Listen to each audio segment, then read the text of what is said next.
স্বাগতম প্রেমানুভূতিতে। এখানে প্রতিটি গল্পে লুকিয়ে থাকে ভালোবাসা, অনুভূতি, সম্পর্কের টানাপোড়েন আর জীবনের না বলা কিছু কথা। যদি গল্প ভালোবাসেন তাহলে শেষ পর্যন্ত আমাদের সঙ্গেই থাকুন। চলুন শুরু করা যাক আজকের গল্প।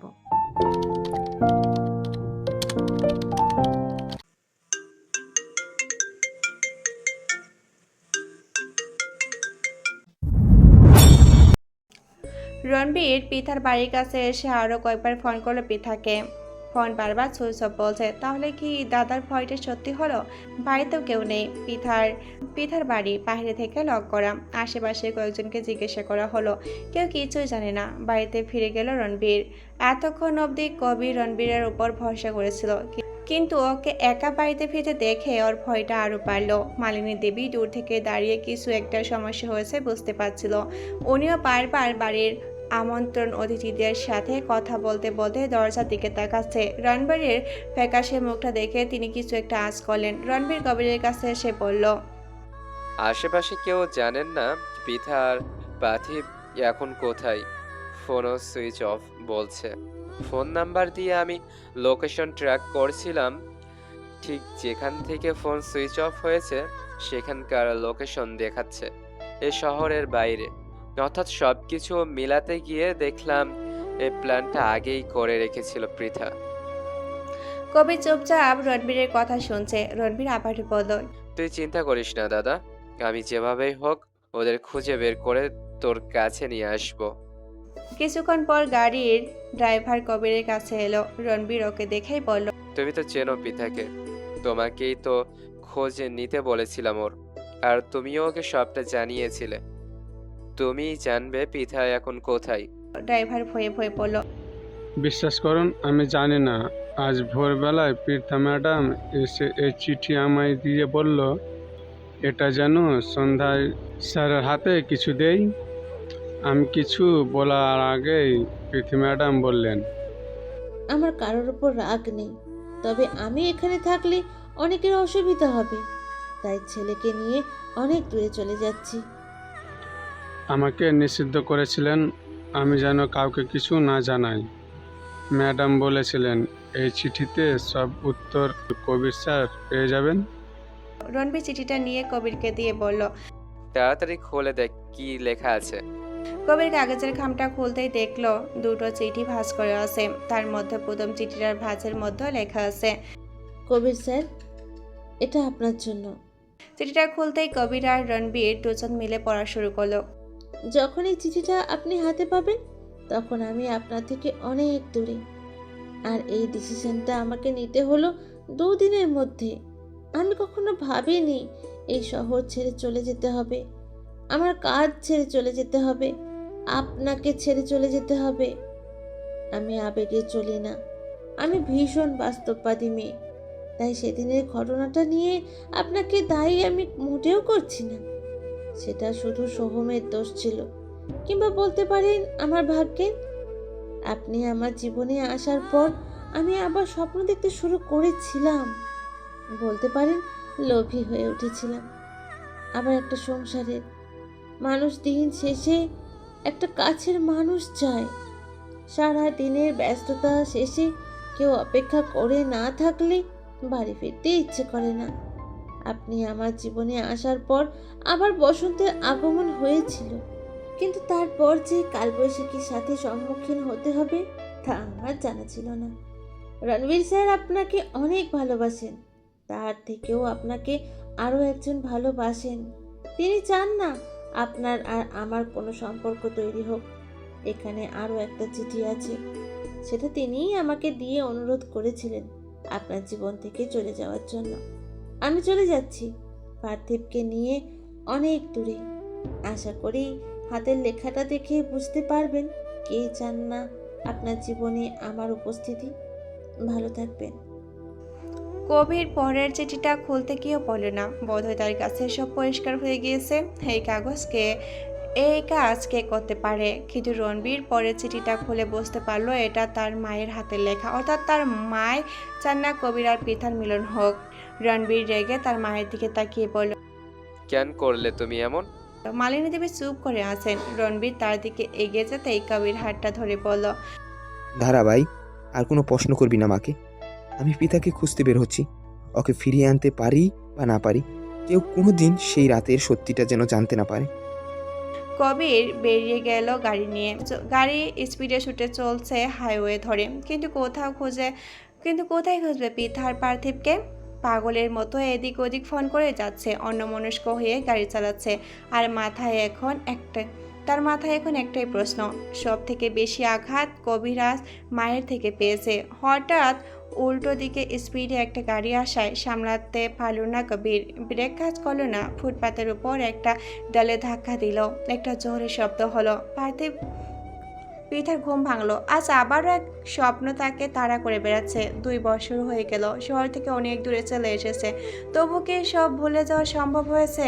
পার্থিব এই 2 বছরে অনেক চুপচাপ হয়ে গেছে। কবরের থেকে এই দূরত্ব, অন্য জায়গায় চলে আসা, সব যোগাযোগ বিচ্ছিন্ন করে দেওয়া, এই সব কিছু কেন এমন হলো তা কিছুই বুঝে উঠতে পারছে না পার্থিব। বহুবার মাকে বলেছিল কবির আঙ্কেলকে ফোন করতে, কিন্তু মা কিছুই করেনি। এমনকি তাকেও ফোন করতে নিষেধ করেছে। রেডি হয়ে স্কুল চলে গেল পার্থিব। মাকে বাই অবধি বলতো না। পিতার মন আরও খারাপ হয়ে গেল। পার্থিবকে কিছুতেই বোঝাতে পারে না যেদিন ও বড় হবে সেদিন সব বলবে পিতা। এমনকি এটাও জানাবে সেও ভালোবেসেছিল কবিরকে, কিন্তু পরিস্থিতির কাছে সে অসহায় ছিল। অফিস যেতে একটু দেরি আছে। নিউজ পেপারটা হাতে নিতেই খবরটা চোখে পড়ল। দেশের নাম্বার 1 ইন্ডাস্ট্রি এখন চৌধুরী ইন্ডাস্ট্রি। সেখানে রণবীর স্যারের ছবি। 2 বছর পর রণবীর স্যারকে দেখে ভালো লাগছে পৃথার, কিন্তু কবিরের ছবি নাই কেন? লেখাগুলো ভালো করে পড়ল, সেখানে কোথাও কবিরকে নিয়ে কিছু লেখা নেই। নিউজ পেপারটা রেখে দিল পৃথা। মালিনী কবিরের ছবির সামনে চুপ করে দাঁড়িয়ে আছে। রণবীর রাত করে বাড়ি ফিরল। মাকে এভাবে দাঁড়িয়ে থাকতে দেখেও কোনো প্রশ্ন করলো না, চুপচাপ নিজের রুমে চলে গেল। এই 2 বছর মায়ের সাথে সে একটাও কথা বলেনি। কয়েকদিন ধরে পৃথা ভাবছিল সে যে বাড়িতে থাকতো সেখানকার এক প্রতিবেশীকে ফোন করে খবর নিবে, কিন্তু হয়ে উঠছে না। নাম্বার সেভ করেছিল। পৃথা ফোন করতেই তিনি বলল, তুমি নাম্বার চেঞ্জ করেছো? এদিকে তোমাকে কত খুঁজেছি সবাই মিলে, কোথায় আছো তুমি? পৃথা বলল। বলবো সব পরে। আপনারা কেমন আছেন? তিনি বলল, আগে শোনো সব আমার কথা। তুমি যে অফিসে কাজ করতে, সেখানকার বস রণবীর চৌধুরী প্রতিদিন একবার করে এসে তোমার খোঁজ করেন। উনি তো তোমার পুরনো বাড়িটা কিনে নিয়েছেন। আর কবির চৌধুরী তো অ্যাক্সিডেন্ট হয়েছিল, তার খবর কেউ জানে না।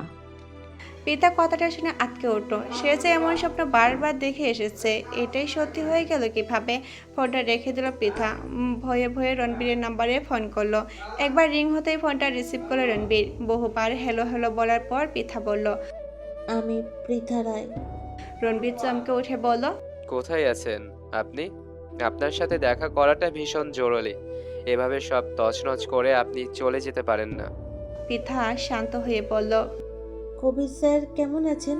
রণবীর উত্তেজিত হয়ে বলল, কেন, যেমনভাবে ছেড়ে গেছেন তেমনই আছে। আপনি একবার এসে শুধু আমার কথাটা শুনুন। অনেক সত্যি এখনো জানার আছে আপনার। পৃথা ধীরে ধীরে বলল। আমি কাল যাচ্ছি। রণবীর নিজে এয়ারপোর্টে গিয়ে পৃথা আর পার্থিবকে নিয়ে এলো। ফেরার পথে কোনো কথা বলল না কেউ। পার্থিব শুধু বলল, আমি আর এখান থেকে কোথাও যাব না। রণবীর বলল। আমি তোমাদের কোথাও যেতে দেব না। গাড়ি এসে থামলো বাড়ির গেটের কাছে। পৃথা একটু সংকোচ হলো বাড়ি ঢুকতে। সেটা বুঝতে পেরে রণবীর বলল, আপনার এই বাড়িতে আসাটা খুব দরকার ছিল। 2 বছর ধরে আমি একটা প্রশ্নের উত্তর খুঁজছি। পৃথা আর পার্থিবকে দেখে মালিনী দেবী কেঁদে উঠলেন। পৃথার কাছে গিয়ে হাত দুটো ধরেই বললেন, আমায় ক্ষমা করে দাও মা, আমার জন্য আজ এই অবস্থা। আমি সব শেষ করে দিয়েছি। আমি ভয় পেয়ে গিয়েছিলাম। ভেবেছিলাম তুমি কবিরের জীবনে এলে যদি ও আর আমার মধ্যে সম্পর্ক নষ্ট করে দাও। আমি তো ওকে জন্ম দিইনি, কিন্তু কোনোদিন রণবীরের চেয়ে আলাদা করে দেখিনি ওকে। আমি অন্যায় করেছি, তার শাস্তিও পাচ্ছি। পার্থিবকে ঘরের এক জায়গায় বসিয়ে রণবীর এসে বলল, দুজনে যখন একসাথে আছো, আরও একটা কথা সত্যি দুজনে জানা দরকার। সেদিন রাতে গাড়িটা দাদা নয়, আমি চালাচ্ছিলাম। সোহম ফুল সাইডে গাড়ি চালিয়ে নিয়ে আসছিল। দাদা আর আমি বুঝতে পারিনি এমন হয়ে যাবে বলে। ঘটনাটা ঘটার পর দাদা যখন পৃথাকে হসপিটালে ভর্তি করে চলে আসে তখনই বলছিল কেউ কোনোদিন যেন জানতে না পারে এই সত্যিটা। সবাই জানবে গাড়িটা দাদা চালাচ্ছিল। পৃথা ধীরে ধীরে বলল। উনি এখন কোথায়? রণবীর বলল। নিয়ে যাব আমি আপনাদের। গাড়িতে মালিনী দেবী, পার্থিব আর পৃথাকে চাপিয়ে নিয়ে এসে গাড়ি থামলো পৃথার বাড়ির কাছে। পৃথা একটু অবাক হয়ে পড়ল। এখানে কেন? রণবীর বলল। এই নিন চাবি, ভিতরে গিয়ে দেখুন। পৃথা চাবি খুলে বাড়ির ভিতরে গেল। আজও এই বাড়ির দেওয়ালে অনেক ছবি পৃথা আর পার্থিবের। সেখানে যা ছিল সব একই জায়গাতে আছে। আরো একটু ভিতরে গিয়ে পৃথা চমকে গেল। কবিরের একই অবস্থা, সামনের চেয়ারে বসে আছে। পৃথাকে দেখেও সে নির্বিকার। কাছে গিয়ে বসলো পৃথা। সে তো কবিরের এমন অবস্থা কোনোদিনও কল্পনাই করেনি। কেঁদে ফেলল পৃথা। কবির ধীরে ধীরে বলল। বড় অবহেলায় এলে তুমি। পৃথা বলল। আপনি একদিন বলেছিলেন আপনার মৃত্যুর পর 7 মিনিট যখন আপনার ব্রেন সচল থাকবে, সেই 7 মিনিট আমাদের বৃষ্টি ভেজার মুহূর্তগুলো থাকবে। কিন্তু আমি শুধু সেই 7 মিনিট না, আপনার সাথে আমার বাকি জীবনটা থাকতে চাই। হ্যাঁ, অনেকটা অবেলায় এসেছি, কিন্তু আর হারিয়ে যাব না আমি। কবির বলল। তুমি তো কথা রাখো নেই। পার্থিবকে আমার থেকে আলাদা করছো, সবটা জেনেও বিশ্রীভাবে আমায় ছেড়ে গেছো। পৃথা অঝরে কেঁদে যাচ্ছে। আর কোথাও যাব না আমি, পার্থিবও থাকবে। কিছুক্ষণ পর পার্থিব এসে বসলো কবিরের কাছে। তারপর বলল। আমার বন্ধুদের বাবারা স্কুলে বন্ধুদের আনতে যাই, আমি কখনো এমন বায়না করব না। ভালো ছেলে হয়ে থাকবো, শুধু তোমার কাছে থাকবো, আমি আর কোথাও যাব না। এই প্রথম কবির পার্থিবকে জড়িয়ে ধরে কাঁদল। রণবীর আর মালিনী দেবী এসে বললেন। এবার এবার বাড়ি বাড়ি চল, চলো। ফ্যামিলি ফ্যামিলি এখন কমপ্লিট।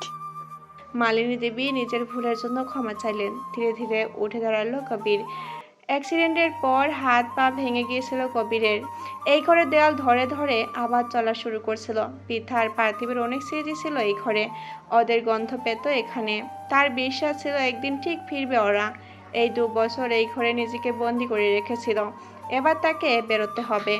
ধীরে ধীরে পৃথা আর পার্থিবের হাত ধরে বেরিয়ে এলো কবির। রণবীরের এখন অনেক কাজ। দাদার বিয়ের সব প্রস্তুতি তাকেই যে নিতে হবে। গল্পটা শেষ, কিন্তু অনুভূতিটা থেকে গেল। আবার দেখা হবে অন্য কোনো গল্পে। ততদিন সঙ্গে থাকুন প্রেমানুভূতির।